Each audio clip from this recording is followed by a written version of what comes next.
Hello, hello, Christi Reese. It is a pleasure having you. Oh, Jody, it's been a pleasure. I've been looking forward to it to be with you. It's exciting always. It is, isn't it though? Let's dig Yes. in. All right. Ob- Obstacles. What's your biggest one you've had in life? How'd you get through it? Um, Obstacle, it's reinventing myself, having to Ooh. change all the time, having to change the business, having to change myself, having to adapt, being flexible, not to break. How did you do it? Through changes, making adaptations, realizing what it was that needed to be done. Can you give me an example? Sure. In the old days, we used to have flyers that we would put out. We'd get a group of people together for a conference, and that's the way we did it. Well, nowadays, we have technology. And besides the coronavirus, but we have technology. There's no flyers. Nobody does flyers anymore. Everybody does it. Send an email, send a text, and so that's what we're talking about. I mean, to me, the old days was so much easier because I have a home phone and people would leave me a message there, and that was it. But now I have a cell phone, so I have to check the messages on my home phone, check the messages on my cell phone. Then I have to check the messages on my emails because somebody will send me an email, won't text me, and won't call me. And they'll say, well, why didn't you answer me? And I go, when did you write to me or when did you call me? Oh, well, no, I sent you an email. Yes, that is interesting. So because you've been in your business for many, many years, like 40 years or something. 55. This is phenomenal. And to stay in business, this says a lot. And I think that somebody would want to know what keeps you in business. This is a big deal. Well, I've done so many other things. Like I've worked with corporate America, and then I come back into my business, go back to corporate America, come back into my business. And I enjoy my business so much because I get to do radio, I do television, I get to produce my own shows, write my own material. So I'm a writer, I'm a producer, and it's exciting. And all of that is like when Marion LaSalle taught us how to do podcasts. That was so exciting to me. It was like, great, another venue. We are on a And mastermind group with Marion LaSalle, who is absolutely dynamic, and she isn't she wonderful? at Natural Curiosity, and we have learned so much, and that's how we actually met. And Christy, when you are in your moment when you have an obstacle, what do you tap on? Because you are spiritual, you are a spiritual business coach, and you tap into many, many different dimensions, Hmm. areas. What do you tap onto when you are wondering what to do next? First thing I do is do meditation. Open myself up to as a channel and say, all right, give me the information I need. And I receive information, then I have to be able to interpret that information to be able to then decide what it is that I need to do. If you're in the middle of it, how do you get yourself to stop? I have different parts of meditation. You have the relaxation part where you're trying to get into the meditation, which most students have difficulty with, being Yeah. able to stop the chatter in your mind and to settle in. Once you settle in, then you give yourself the time to be open. You open yourself as a channel and say, okay, I want to receive whatever is given to me, smell, vision, hearing, anything. And then you sit there and you wait 5 minutes, 10 minutes, 15 minutes. And then after that, I go into contemplation, which is, what did I hear? What did I smell? What did I see? How does that have to do with what I'm going through right now? That's contemplation. Then I come out of the meditation and write it down quickly before I forget. What did I receive? How did I feel? Because those are keys to what I'm going through. Well, as a beginner, probably just sitting for a minute or two is a Doesn't big, work when you're a beginner. It doesn't work yeah, I was going to because say that's kind of, you're not going to receive anything because it's too quick. You have to build it. Now, I do meditation every day for myself, every day. But I also do meditation maybe 5, 10 times a day for the people that I'm working with. Because when I do a session for someone and I see that they're in a serious situation, I go into meditation. What more can I do for that person? Is the question. And I'll get things. And then I'll work on that. do you So ever, oh, meditation sorry. is very different. No, this is great. It really is because a lot of women that I have, that I deal with, need to slow down, and Hmm. myself included. We We're all all do. in this together. And to know, of course, we all have heard about the value of meditation. Yes. However, to hear about it, if we have an interest in expanding our spiritual life, which I know I definitely do, Hmm. something that is another important reminder. Yeah. Well, it's doing it on schedule. When you do it every day, every day, every day, doesn't matter if it's 5 in the morning or 10 o'clock at night, it doesn't matter. But the thing is that you need to do it every day. Once you do it every day with consistency, it's much easier to get into that relaxation stage. So it doesn't take you half an hour just to get to relax. And with music, you know, and then that way you can do it within 5 minutes instead of 15 minutes or 30 minutes. And then when we get into meditation, you're going to receive more because this is, you've already practiced to open that channel and to receive. So it's not going to be taking you another hour, 2 hours to get, I saw a bird, I saw a feather, I saw, you know, no, it's not going to take that long.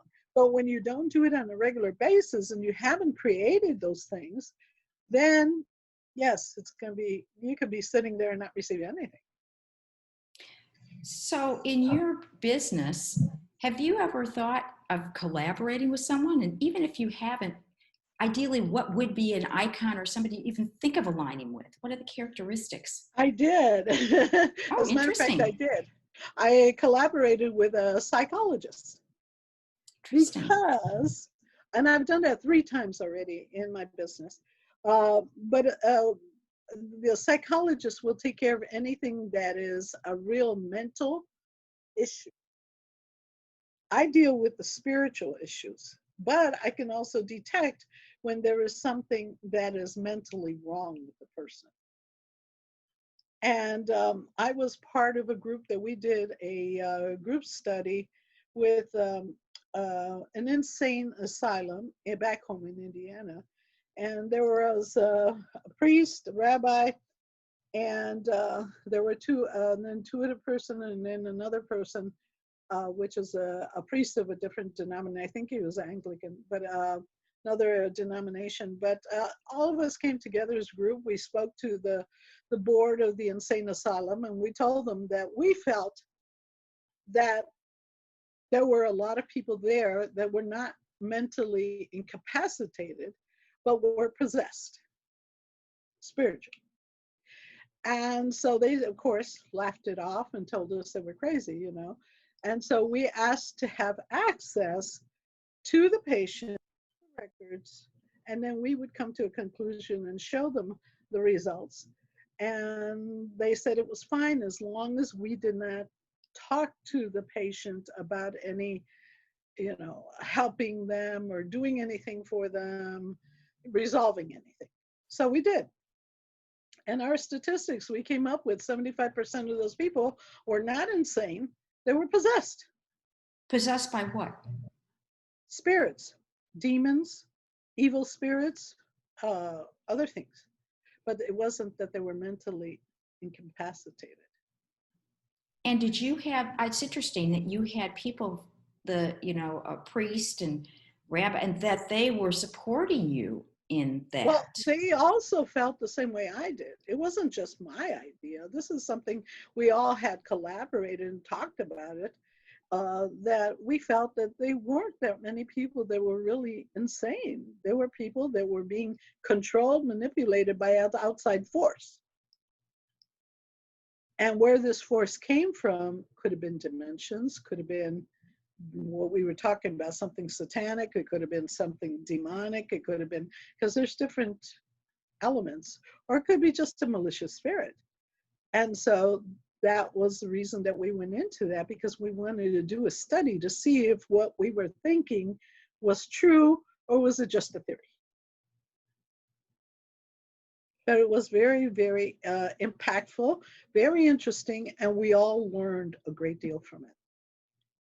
What could you actually pinpoint the actual problem? Disturbance? Oh Yes. yes, oh yes, we could tell if it, what type of disturbance it was, and what that was written in our notes and everything, so that when we finished the report, we compiled all the information, and we found that our analysis was very similar. What one person did for that patient to what I did with that patient was very similar. And so then when we turned all that over to the insane asylum, we were hoping that they would work on that, or try and give them different type of therapy, but of course they didn't. The perception, I think, by some communities might be these people are crazy, and I'm not going to adopt crazy. When, and this was a good couple of years ago, if I understand your history right, wasn't it? Oh yes, oh yes. So what, 20 some odd years ago or something? Oh, about 30, 40. 30. So I think we've evolved a whole lot more. I'd like to think so. Well, not the insane asylums, because they're still making money on how many beds they fill. Yeah. So no, that hasn't changed. I'm hoping that a lot more families realize that and would take that person to a second opinion, which would be somebody in the metaphysical field, or the pastor, or the rabbi, and take a second look at it before they admit them. It reminds me of in Hawaii, there was, and I have to look up the man's name, but he was a psychologist. And what he did is he did Ho'oponopono, the Hawaiian four terms for forgiving yourself. And he found that when he did it in the mental asylum, that like 75% of the people actually got well. Oh, I believe that. Because they're moving the energy Exactly. that caused it. Maybe they don't know exactly which energy, all they know is they moved it. Yep. And a lot of them have become so fearful and succumb to whatever that influence is. They don't even challenge it. They don't fight it. They just do what they're being told to do, or act the way they're being impulsed to act. And so you can fall into that type of a situation very easily. And a lot of times also when people get down into depression, they're not realizing that that depression is not just not good for you physically, but it's not good for you spiritually, because while you're in that level, it's a very low level of energy, and you're attracting all the negative energies, the spirits around you, to come and feed on you. What happens if you feel quote unquote down? We all go up, we all go down. That's just life. Obviously I wouldn't want to shame myself just because I might feel down. However, I want to acknowledge it so I don't sound phony. Right. And yet move out of it when I'm ready to move out of it. How do you The first thing that? is the acknowledgement, and then the second thing is the healing, because most of us don't do the healing. We just ignore it. We just put it in the back burner and we go on. And the other thing is to take action and to move forward. And so to be able to really deal with it, you have to heal it. You can't just ignore it. And when my mother died, I had no problem, because we had talked about death and we made fun of it, and years before it happened. So it was just this easy transition. And she was a very spiritual person, so it was not a problem. Now, when my husband died, it was more difficult, because I helped him to be able to prepare for the death. And so educating him, telling him what it's like on the other side, since I have done a lot of astral trips or out of body trips, that I've already known what it feels like to be on the other side. And, people, when I was in high school, I worked for my uncle that was a doctor. And I told him, I said, I want to volunteer to do something to help people. He says, volunteer at the hospital as a person holding the hand of the person that's going to die. He says, you're going to learn a lot and it'll help you to be able to do what you want to do. And so I did. I volunteered and I was there at that person's last breath. So I got to see the anger that some of them had, the fear some of them had, the acceptance that some of them had. So it was very, very educational and very interesting. And When my that's what dad, got me more oh, interested. I'm sorry. Well, when my No, dad died, I can tell you that he was so out of it because I had to have a morphine, I think it was. oh, yes. And he wasn't really my dad anymore. It was Right, just a body. He was right. already, but I remember I could see his soul leaving his body. I saw it. I know. And I was with him when he took his last breath. And I could see that. I mean, it just like it went Isn't up. that beautiful? It really was, because I know that he was at peace Right. and it was my business to deal with the Well, reality. everything else, yeah, with everything else. The spirit will leave the body at any time when that person is under pain, or like you have people now that have so many people have dementia. The spirit leaves the body, goes to the other side. So that's the reason when you see somebody that has dementia and they don't know who you are or what you're talking about, and then in a moment later, they know who you are and they're telling you something. You know, why? Because their soul is back in their body and they're talking to you. And the other time, they're back on the other side. Is it because is dementia perhaps spiritually, I hate to say caused, I know it's going to create a lot of issues, but perhaps people just wanting to plain old check out? Some of them are getting prepared to check out, but the dementia is definitely a cause, a physical cause. But the soul part, spiritual part, it knows that they're playing both sides. They can leave and be on the other side and come back. And they will even tell you they spoke to Uncle so and so, or they talked to this person or that person. And you think, well, no, that's just the dementia. No, that's really, and they, like I have a friend of mine that his mom has dementia, and you get frustrated because she'll ask him 5 times, are you coming back? Are you doing this? And I can understand, it gets frustrated. But he'll yell at her. And I'll tell them, it's okay to yell at her when she's in the dementia. It's fine because she doesn't remember. So it doesn't affect, it doesn't bother her. But when she's back conscious, you can't yell at her because then she'll get hurt. Her feelings get hurt and you'll see it on her face. But how do you know when she flips in and flips out of it? Oh, you can tell. You can Or you tell. can Their tell. personality changes and yeah, what they talk about. Yeah, sure, you can tell.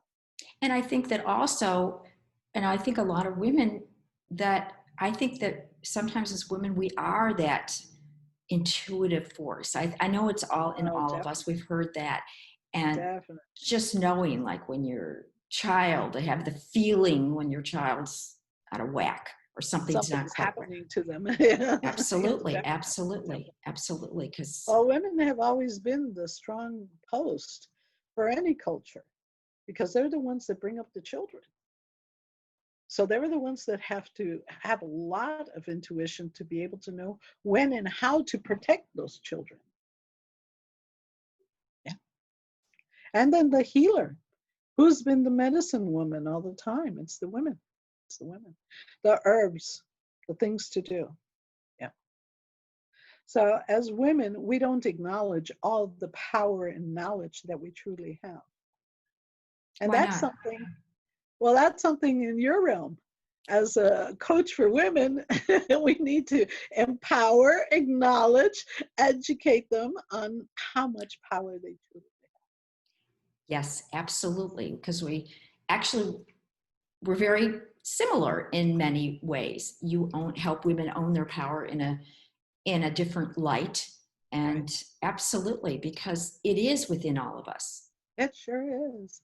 And very few of us even use 10% of our power. We have Wow. so much power. Why don't we use it? Why?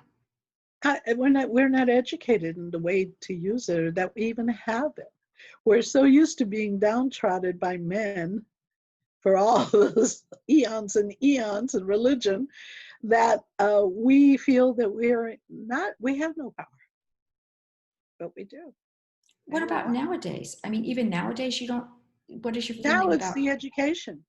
Because women are so used to not being that powerful person. And a lot of women are fearful that if they come out and show their power, this could be badly interpreted. In corporate America, it's still not interpreted in a good way.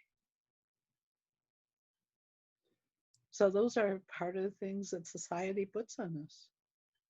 A good friend of mine is a high ranking executive in a corporation.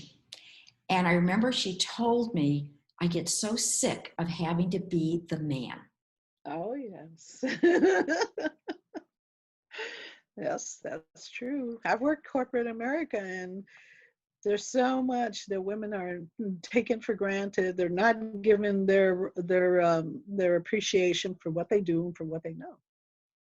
Now, if it's a man, that would be totally different. Do you think even now with all the Me Too movements and things like that? Oh, it's still there. It's still there. It's Mhm. still, most corporations are run by men. And that 1%, very few women are in that 1%. Absolutely. Hmm. Do you have some favorite quotes you'd like to share before we end? It's gone so fast. You're just so fascinating. Do you have some favorite quotes? Oh, one of my favorite quotes is, be the light of the world. That's beautiful. Is that by Wayne Dyer? Now, I don't know who it's by, but it's something that I use a lot. Be the light. Be the light. Well, Be the thank you. Do you have another one?